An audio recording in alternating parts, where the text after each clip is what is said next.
welcome back to the Gold Digger Get Down. We are here with episode 3. We've got a lot of good stuff in store. You've given us a lot of feedback. So you asked for it, and now we're bringing it. We've got lots of different things that we're going to incorporate into today's video based off of what, the wax specialists and guest service associates have told us that you guys want to see. First on the agenda, we're going to talk about slowing down and checking your work. We have a lot of different ways that we're going to share info on that, so be prepared for that. We're going to actually role play some wax pass scenarios that will really target how to help wax specialists become more confident talking about wax passes in the suites.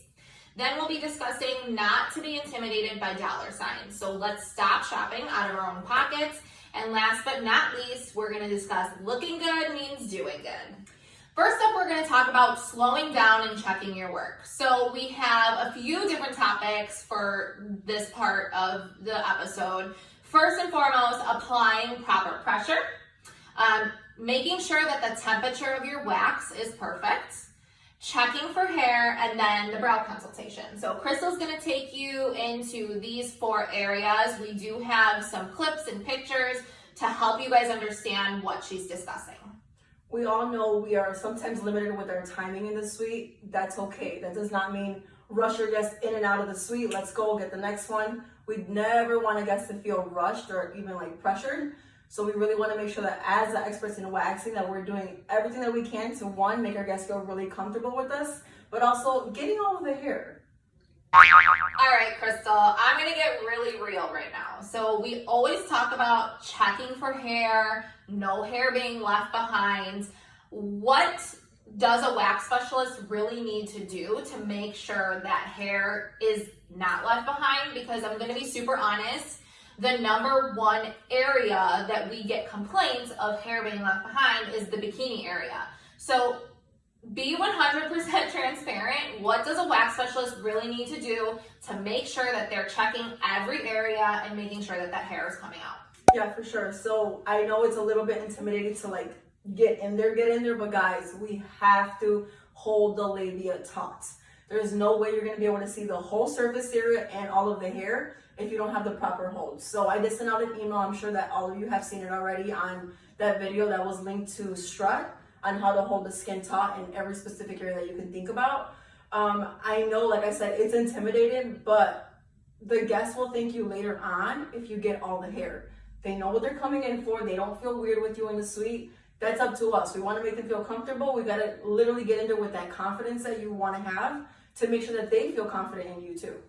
And, Crystal does bring up the labia hold and holding the skin taut in the labia area because those are the complaints that we're getting. So when guests are calling in saying that hair is being left behind, that is the number one area in the bikini that they are complaining about. So let's really, focus on that when you are performing your bikini waxes to make sure that all of that hair is getting out.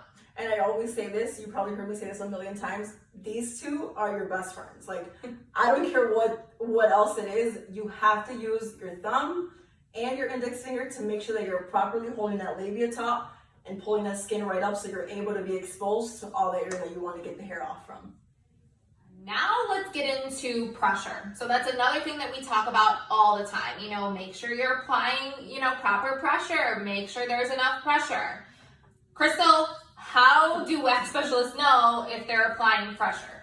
So one big thing that I love to focus on is, of course, if they have really thick hair, the strip's gonna look a little bit thicker, but the amount of pressure that you're applying literally has to feel like you're getting into that skin. But don't worry, you're not hurting the guest. Your guests will show you if you're putting too much pressure by their body language. So something that I always do is make sure that my guests are comfortable enough to tell me, hey, that's too much, because I always say, I get a little heavy-handed sometimes. I want to get all the hair, so let me know if I'm putting way too much pressure. Usually it's fine, but I do have some guests that will let me know, and that's always really appreciated. So don't be afraid to let your guests know, hey, let me know if it's too much. I can chime it down a little bit. Yeah, creating that comfort level with the guest is big, especially with this. So what we've actually have done, we actually did the pictures in a brow area just to make it a little bit more easy for you to see. But we're going to put some pictures up now.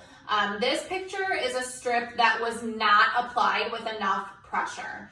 So Crystal, can you kind of explain what this strip looks like and how we would know that there was not enough pressure on that strip? Yeah, for sure. It's gonna look very dark in color. You're not gonna see nothing through that strip, so that means the pressure was not there. Like I said earlier, if it's thicker hair, you're gonna have a thicker strip, but you still wanna put sufficient pressure to be able to have an effective removal with that specific strip. I know sometimes we're like, well, we have to go over the skin 5 million times, but at the end of the day, for any facial service, we should only be going over the skin at the max once. If your pressure is good enough, you will get all the hair with that first one. And then for the body, you should never be going over the skin more than 3 times because that can result in a lift. So let's review that one more time because it's so important. Another complaint that we do get sometimes is skin lifting in the eyebrow area, which we absolutely need to be careful with. And a big issue with that is needing to go over the area more than once. Like Crystal said, we cannot go over the area more than once. If you feel like you need to go over it once, you probably didn't put enough pressure. So this next picture we're gonna put up is a strip with perfect pressure. So Crystal, do you want to explain how this strip is a good amount of pressure? Yeah, so with your pressure that you're applying, you'll be able to notice that with your strip, it looks more transparent or not as thick as the first one's gonna look like we just showed you here too. So I know, like I said earlier too, we don't wanna hurt the guests in any way, but we're hurting them if we have to go over the skin multiple times, which we should never be doing because you do never wanna get a guest complaint over like lifted skin or burned skin. Like that is not okay. Absolutely. All right, let's get into temperature of wax. Another, really main concern that we have sometimes if a guest might be getting burned or, the strip isn't setting correctly. Mm-hmm. So what Crystal did was she took some pictures in the suite to show you the difference between wax that's way too hot and wax that is a good consistency, showing you that the temperature is good. So do you want to explain the difference between the two pictures and kind of how you really make sure that your guest is comfortable with the temperature of wax? Yeah, so one thing that I always make sure to do with every single guest, no matter the service, is to let them know, to let me know if the temperature ever gets too warm so that way I can adjust it for them. You never want to get a guest that just like you feel like they're like jumping a little bit or give you that body language of like, oh my God, that kind of burned a little bit. If I ever do see that, I let them know, like, please let me know if it ever gets too warm. I can definitely turn it down for you right away. And make sure before you apply that next strip that you're really twirling that strip to make sure that it's not too warm for the guest. So in these few photos, you're gonna be able to see something that looks very liquidy, something that looks pretty good with the consistency, and something that I really wanna reiterate, every wax pot has a mind of its own. So yes, the general is 120 to 140. That doesn't mean it can't be lower than that because sometimes the wax pots get super hot, but you don't want to go based off of, it has to be at 125, I have to leave it here, but then you're burning the guest. So just be mindful of the wax pot that you're working with. They literally have a mind of their own. Absolutely. Thanks, Crystal. Last but not least, in the slowing down and checking your work saga, we have the brow consultation. You guys, we are not doing this enough. Number one, it's not optional. Like we've said before, the brow consultation is included in the brow service. We need to be doing it. And if we're doing it, you guys are going to avoid a lot of miscommunication. The service is going to come out a million times better. So what we actually did was we had some fun and recorded a brow consultation. So we recorded ourselves doing a brow service, brow consultation. Crystal, if you kind of want to talk about that a little bit before we get into the video. Yeah, for sure. So with brow consults, you always want to make sure that you and your guests are on the same page.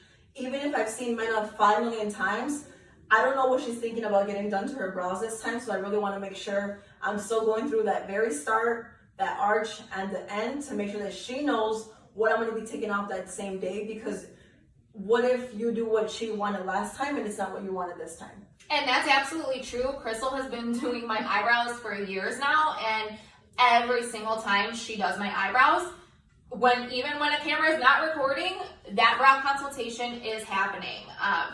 I know I'm very particular with my brows, so I know a lot of people might be too, and even if they're not, like Crystal said, we can't just assume that we know what the guest wants, and that guest is paying for you as a professional to explain what you're doing and do it right for them. And that's honestly gonna really set us apart from everybody else that does eyebrows, because let's be real, a guest can go anywhere to get their brows done, but why do they choose to come to us? Because of that brow console, because of that brow filling, because of that brow service that you're giving them. You're not just giving them a 1, 2, 3, okay, you're done and you're out of here. You want to reiterate, I'm going to be taking off this, this, and this. And literally, your guests will be so appreciative of it. Absolutely. Let's check out Crystal's brow consultation. I'm going to go ahead and let the pre-wax oil sit for a second so that way your skin's very hydrated. Okay. And then we're going to be taking a detailed look at your eyebrows. I'm just going to sanitize the mirror for you, and then we're going to go ahead and get started. Perfect.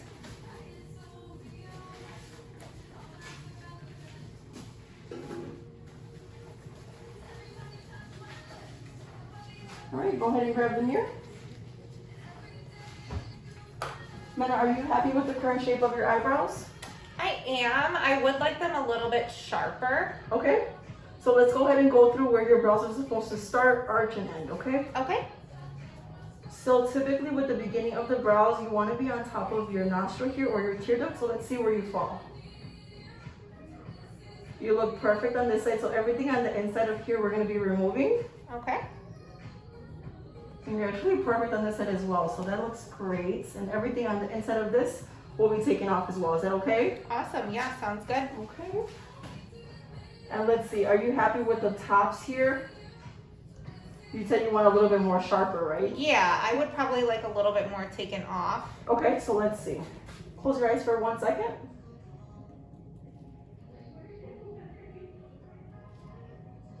Okay, so your arch looks really good where it's at. What we can do to make it a little bit more sharper, I'm gonna lay one here to remove this. And then one over here so that way it's way more defined. Okay. And then for this side, I do notice that there's a little bit of hairs missing here, so I'm not going to take off too much here, but I can definitely show you how to fill it in. Perfect. And then we're going to be taking off here and very slightly right up in here, okay? Awesome.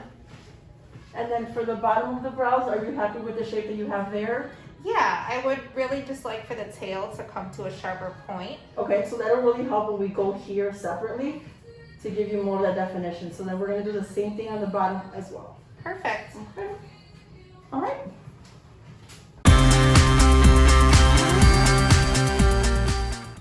We are actually going to get into some role playing. If you know Crystal and I, you know we love a good role play sesh.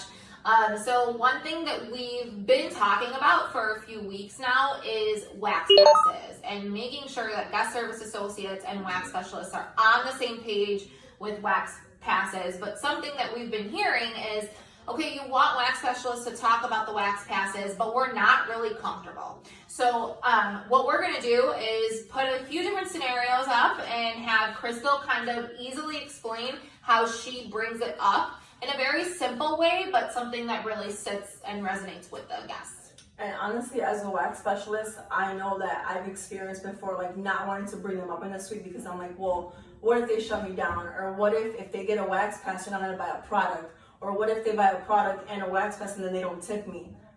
Don't shop out of your own pocket. Honestly, you're gonna benefit the guests in the long run. They're gonna come back to see you every single month if they have the wax pass. And they're going to be able to tip you more because they're coming in for free. That's literally how I had to change my mindset, because I was like, oh my God, I don't want them to spend more money than they have to. I feel so bad for them. Girl, no. It's okay. Explain the benefits of the wax pass. Start saving them money today. You guys will thank them later. So what we're going to do is have Crystal be the wax specialist. I will be the guest. I've been coming to see Crystal for a few months now. Love her. See her every month. I always request her. But she noticed that I'm still not on a wax pass. So literally all you have to do is when you're going through your script and they let you know exactly how often they're coming in to get waxed, you want to really keep that in mind so you're able to then educate them even more on the benefits of a wax pass. So as we're talking about exfoliation, you know, we're making that small talk in the suite. I'm like, Mena, wait, you're still not on a wax pass? And they're like, well, no, I don't want to spend the money. And I literally tell them, I'm about to be super blunt. You're wasting more money coming in without a wax pass. Like, I love to see you grow every month, but I'm going to have Julian break down some wax pass options for you so you can start saving money today. honestly, 9 times out of 10, guests are like, I didn't even know you guys had wax passes. I didn't even know the specific options that I can do. If they start talking about money, don't worry. We have wax pass options to help you save money, but you don't have to pay the whole thing up front.